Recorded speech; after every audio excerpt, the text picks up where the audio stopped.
मुख्यमंत्री देवेंद्र फडणवीस यांनी माझा विजन कार्यक्रमामध्ये आपलं जे विजन मांडलेलं होतं, जे काही प्रश्न उत्तरं रंगलेली होती, ही संपूर्ण मुलाखत तुम्हाला रात्री 8 वाजता 0 वर या कार्यक्रमामध्ये पाहायला मिळणार आहे। तेव्हा ही मुलाखत पाहायला चुकवू नका। तिथे बारामतीत 2029 मध्ये युगेंद्र पवार विरुद्ध जय पवार असा सामना होऊ शकतो असं वक्तव्य आमदार रोहित पवारांनी केलं। त्यानंतर बारामतीत पुन्हा पवार विरुद्ध पवार लढत होणार याची चर्चा सुरू झाली। यावर खासदार सुप्रिया सुळेंनी मोठं वक्तव्य केलं। पुन्हा पवार विरुद्ध पवार होऊ देणार नाही असा माझा निर्धार असल्याचं माझा महाराष्ट्र माझा विजन कार्यक्रमात सुप्रिया सुळेंनी बोलून दाखवलं। 2029 मध्ये काय होईल, कसं होईल, आघाड्या कशा होतील हे माहिती नाही, त्यावेळचं त्यावेळी पाहू। मी कधीही पवार विरुद्ध पवार होऊ देणार नाही, वेळ पडली तर दुसरा निर्णय घेईन, पण हे परत मी होऊ देणार नसल्याचं सुळे म्हणाल्या।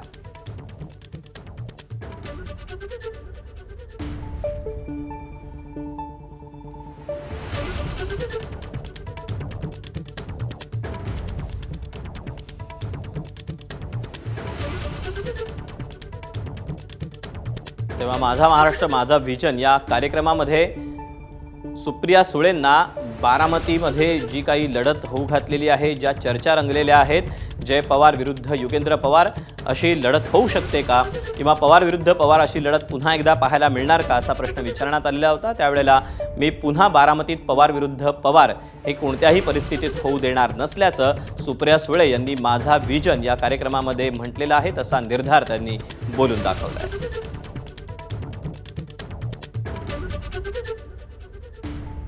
हे मी ऑफिशियली तुम्हाला सांगू इच्छिते आणि हे रेकॉर्ड करून ठेवा। मी कधीही पवार विरुद्ध पवार मी होऊ देणार नाही आणि ह्यावेळेस ही मी होऊ देणार नव्हते, पण आता दादा नाही, त्याच्यामुळे मी काही गोष्ट सांगणं गरजेचं मला वाटत नाही आणि जे झालं झालं गंगेला वाहिलं। पण इथून पुढे सुप्रिया सुळे कुठल्याही पवाराच्या विरोधात लढणार नाही। वेळ पडली तर दुसरा निर्णय घेईन, पण हे परत मी होऊ देणार नाही। सुप्रिया सुळे जेव्हा इलेक्शन लढेल ती कुठल्याही पवाराच्या विरोध, ज्याचं आडनाव बाई आबांची जी नातवंड असतील, आता नाही तर दुसरा कोणतरी पवार पाठवायचे भारतीय जनता पार्टी, गोविंदराव पवार आणि शारदाबाई पवारांची मुलं आणि नातवंड आहेत, त्याच्या विरोधात सुप्रिया सुळे इलेक्शन लढणार नाही। राष्ट्रवादीच्या विलिनीकरणाचा सध्याचा स्टेटस नेमका काय आहे? नो स्टेटस म्हणजे म्हणजे विलिनीकरणाचा विषय हा दादाच्या मनातली इच्छा होती। आता दादाच नाही राहिला तर विषय राहिला कुठे? म्हणजे याला फुल स्टॉप मिळाला या चर्चेला? माझ्या मनात तर हो। याचं कारण असं की दादाची इच्छा होती आणि मी अनेक वर्ष दादाला नेता मानून काम केलेलं आहे आणि आमच्याकडे दादा हा माझा मोठा भाऊही होता आणि माझा नेताही होता आणि दादाला नेता आणि मोठा भाऊ या दोन्ही नात्यांनी सन्मान हा मी आयुष्यभर कालही दिला, आजही दिला आणि आयुष्यभर ते नातं राहील।